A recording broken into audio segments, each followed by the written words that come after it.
Adobe Photoshop में tool by tool workout के लिए आज हम मर्की टूल को सिलेक्ट करेंगे। मर्की टूल के बारे में जानेंगे कि हम किस तरह से इसे यूज़ कर सकते हैं। तो मूव टूल के बारे में हमने पिछले कुछ लेक्चर्स में हमने जाना। मूव टूल के नेस्टेड में एक टूल हमारे पास यहाँ पर आर्टबोर्ड टूल नाम से, हम इसका एक बार ओवरव्यू ले लेते हैं छोटा सा।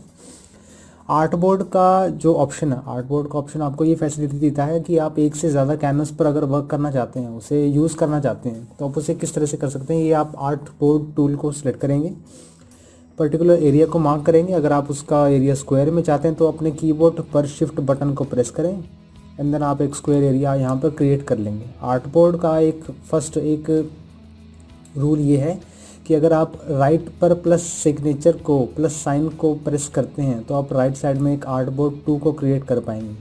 अगर आप टॉप साइड पर इस प्लस के आइकन को क्लिक करते हैं तो एक नया आर्टबोर्ड, नया कैनवस आप क्रिएट कर पाएंगे। और अगर लेफ्ट साइड में प्लस का आइकन करते हैं तो आप लेफ्ट साइड की और एक नया आर्टबोर्ड क्रिएट कर पाएंगे। इस तरह से आपका जो आर्टबोर्ड का फ्लो है वो लेफ्ट टू राइट रहेगा, कुछ इस तरह से। सबसे पहला लेफ्ट आर्टबोर्ड 1, 2, 3 एंड 4। जैसे जैसे आप उसकी एरिया को बढ़ाते जाएंगे, यानी कि अगर आप देख सकते हैं कि अगर आप एक लाइन क्रिएट करते हैं, मैं यहाँ पर सिंपली पेंट के थ्रू एक लाइन क्रिएट करता हूँ। ऐसे करके एज एन एग्जांपल आपको दिखाता हूँ कि आर्टबोर्ड आपने 1 यहाँ पर क्रिएट किया एंड देन उसके बाद आपने ब्लैक करता हूँ, आर्टबोर्ड 1 यहाँ पर आपने क्रिएट किया, इसके बाद 2 क्रिएट किया, तो एंड 3 एंड 4, कुछ इस तरह से। आर्टबोर्ड की इस फीचर को आपको बताने के लिए कि ये सीक्वेंस वाइज आप जिस डायरेक्शन में प्लस साइन को प्रेस करेंगे उस डायरेक्शन में आर्टबोर्ड की काउंटिंग आपकी बढ़ती रहेगी। मैं आपको दिखा देता हूँ एक बार और कि अगर आप इस आर्टबोर्ड पर प्लस सिग्नेचर को प्रेस करते हैं, मैं यहाँ पर आर्टबोर्ड टूल सेलेक्ट कर लेता हूँ। आर्टबोर्ड में अगर आप इस साइड में प्लस करेंगे तो आप 5 यहाँ क्रिएट कर पाएंगे, टॉप करेंगे तो 6 यहाँ क्रिएट कर पाएंगे, 7, 8। तो ये आपका फ्लो कुछ इस तरह से बनेगा। इसी फिट ऑन स्क्रीन कर देता हूँ तो आपका जो रेशो है, जो आपका सीक्वेंस है वो किस इस तरह से चलेगा। आर्टबोर्ड 1, 2, 3, 4, 5, 6, 7, यानी कि जिस डायरेक्शन में आप आर्टबोर्ड के प्लस साइन को प्रेस करेंगे उस डायरेक्शन में आप एक नया कैनवस क्रिएट कर पाएंगे। इस कैनवस को आप अपने अकॉर्डिंगली चेक कर सकते हैं कि आपको किस एरिया में किस तरह का आर्टबोर्ड चाहिए। यानी कि आप ये फीचर आपका किसी भी ऐप को बनाने रिगार्डिंग काम आता है कि अगर आपको किसी ऐप का इंटरफेस चाहिए तो आप उसे इस तरह से डिज़ाइन कर सकते हैं, या किसी एप्लीकेशन का सैंपल जो आप क्रिएट करना चाहते हैं विद फोटोज़, जिसके लिए आपको अलग अलग कैनवस चाहिए, तो आप आर्टबोर्ड टूल के इस ऑप्शन को सेलेक्ट कर सकते हैं। तो ये था हमारे पास ओवरव्यू आर्टबोर्ड रिलेटेड। मैं यहाँ पर न्यू डॉक्यूमेंट क्रिएट करके मर्की टूल के बारे में बताता हूँ कि हम किस तरह से इसे जज कर सकते हैं। क्रिएट करूँगा यहाँ पर murky tool selection. Adobe Photoshop में हमारे पास जो मर्की टूल का काम ये रहता है कि हम एक पर्टिकुलर इमेज में एक पर्टिकुलर एरिया को हम इस मर्की टूल से सिलेक्ट कर सकते हैं, या अगर एक खाली कैनवस पर आप ड्रॉ करना चाहते हैं तो आप वो भी करना चाहते हैं। मर्की टूल को सिलेक्ट करने के लिए आप टूल बार पर जाकर इस सिलेक्शन टूल को सिलेक्ट करें या अपने कीबोर्ड पर M बटन को प्रेस करें मर्की टूल को ओपन करने के लिए। यहाँ पर आप देख रहे हैं मर्की टूल में कई सारे ऐसे ऑप्शंस भी हैं। इक्लिप्स मर्की टूल है, सिंगल रो मर्की टूल है, ये अलग अलग टाइप्स हैं सिलेक्शन टूल्स की। हमारे पास ये टूल है स्क्वायर में जो हमारे पास विजिबल है, जो अनदर टूल है वो इक्लिप्स के नाम से है, और उसके बाद जो तीसरा टूल है वो सिंगल रो मर्की, यानी कि अगर आपको एक रो में सिलेक्शन चाहिए जो कि हॉरिजॉन्टली हो, और अगर आपको टूल चाहिए सिंगल कॉलम व्यू में तो आप उसे इस तरह से रख सकते हैं। तो हमारे पास अलग अलग टाइप्स हैं कि हम किस तरह से मर्की टूल्स को सिलेक्ट कर सकते हैं। मैं यहाँ पर अभी सिंपली रेक्टेंगल मर्की टूल को सेलेक्ट करता हूँ और एक सिंपल एरिया ड्रॉ करता हूँ। लेफ़्ट क्लिक करता हूँ अपने माउस बटन पर एंड देन ड्रैग करता हूँ एरिया को ड्रॉ करने के लिए। अगर आपको इंडिपेंडेंट एरिया चाहिए तो उसके लिए आपको कुछ भी करने की ज़रूरत नहीं है। अगर स्क्वायर एरिया चाहिए तो आपको अपने कीबोर्ड पर शिफ्ट बटन को प्रेस करना है ताकि आप एक स्क्वायर एरिया को ड्रॉ कर पाएँ, कुछ इस तरह से। मैं यहाँ पर स्क्वायर एरिया को यहाँ ड्रॉ कर लेता हूँ और मूव टूल से इसे मूव कर लेता हूँ, कुछ इस तरह से। आप चाहें तो सिंपली मर्की टूल सेलेक्ट करने के बाद से स्पेस पर प्रेस करके भी मूव कर सकते हैं, कुछ इस तरह से। स्पेस पर प्रेस करने की इसमें आपको ज़रूरत नहीं होती, आप इसे इंडिपेंडेंटली मूव कर सकते हैं। ड्रॉ करने के बाद इसे आप एरिया ड्रॉ करने के बाद आप इसे इंडिपेंडेंटली कहीं भी मूव कर सकते हैं। इसके बाद आप टॉप टूल बार में यहाँ पर देख पा रहे हैं हमारे पास ऐसे कई सारे ऑप्शंस, जिसमें सबसे पहला जो सेक्शन है वो इस चीज़ का है।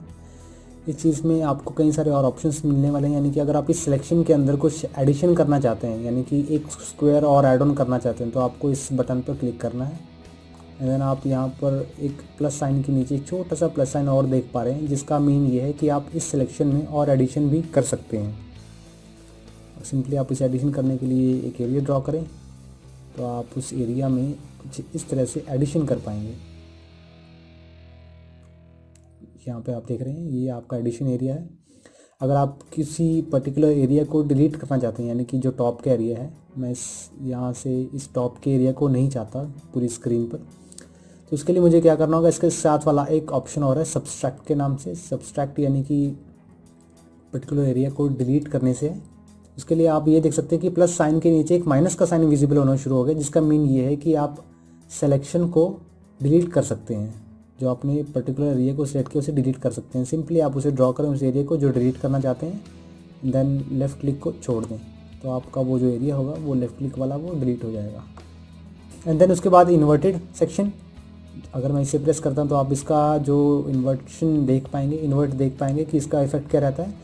प्लस साइन के नीचे आपके पास एक एक्स का सिंबल आ गया है, जिसका मीन ये है कि अगर मैं कैनवस पर कोई भी एरिया ड्रॉ करता हूँ तो मेरे पास उसका इन्वर्ट रह जाएगा, यानी कि एक कॉमन एरिया रह जाएगा। मैं आपको एक एग्जांपल और इसमें देके बताता हूँ इस एरिया को समझाने के लिए। मैं एक नया सिलेक्शन इसमें ड्रॉ करता हूँ, एंड इसी तरह से एक सिलेक्शन और इसमें मुझे ड्रॉ करना होगा एडिशन करने के लिए, कुछ इस तरह से।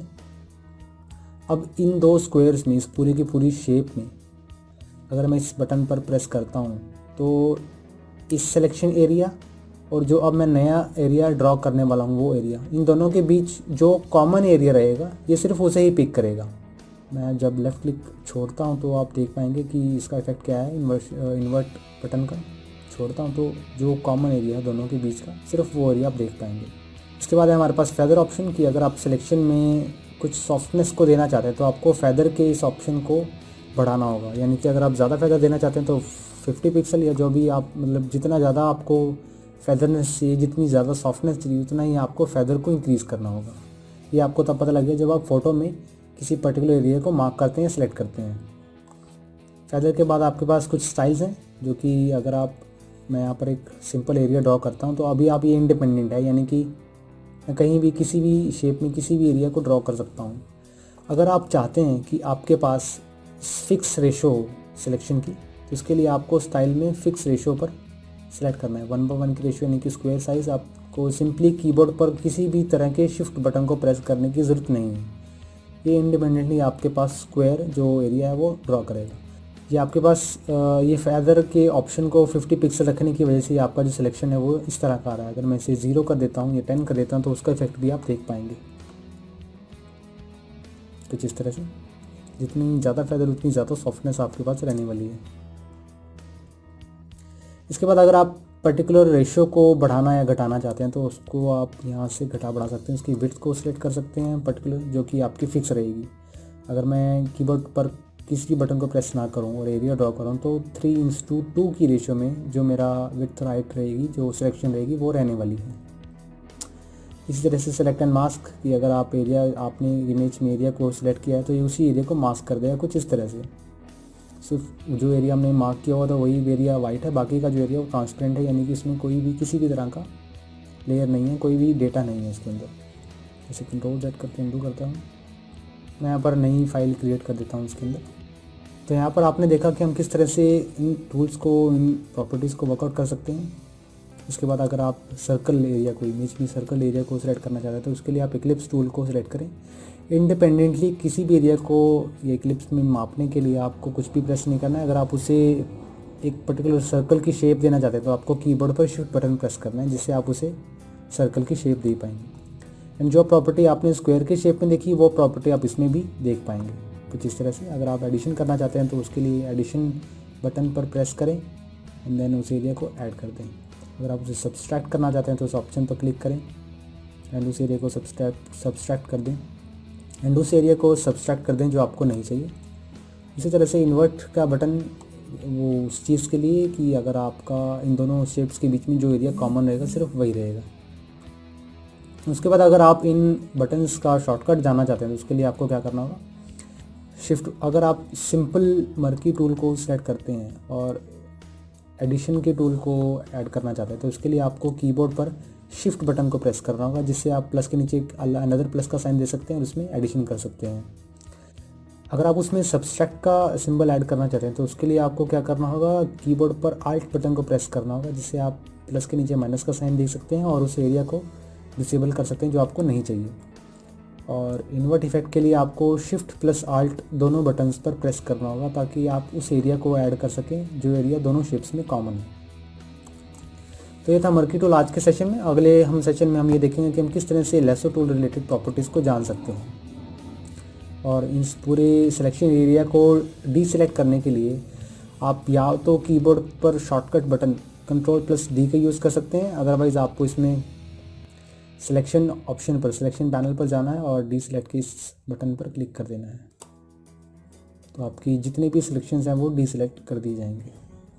एक चीज़ और जो कि हमने इस सेशन में डिस्कस नहीं की कि अगर आप किसी पर्टिकुलर सेक्शन को ड्रॉ करते हैं और मास्किंग रिलेटेड फैसिलिटी को देखना चाहते हैं कि आपने किस एरिया में प्रॉपरली सेलेक्ट कर लिया है और किस एरिया में रह गया है, तो उसके लिए आपको कीबोर्ड पर क्यू बटन को प्रेस करना होगा, जिससे आप मास्किंग रिलेटेड प्रॉपर्टीज़ को जान पाएंगे कुछ इस तरह से। अगर आप अपने कीबोर्ड पर क्यू बटन प्रेस करें तो आप उसी एरिया को देख पाएंगे जो आपने सिलेक्ट किया है। और डीसिलेक्ट करने के लिए अपने कीबोर्ड पर Ctrl+D की कॉम्बिनेशंस को प्रेस करें।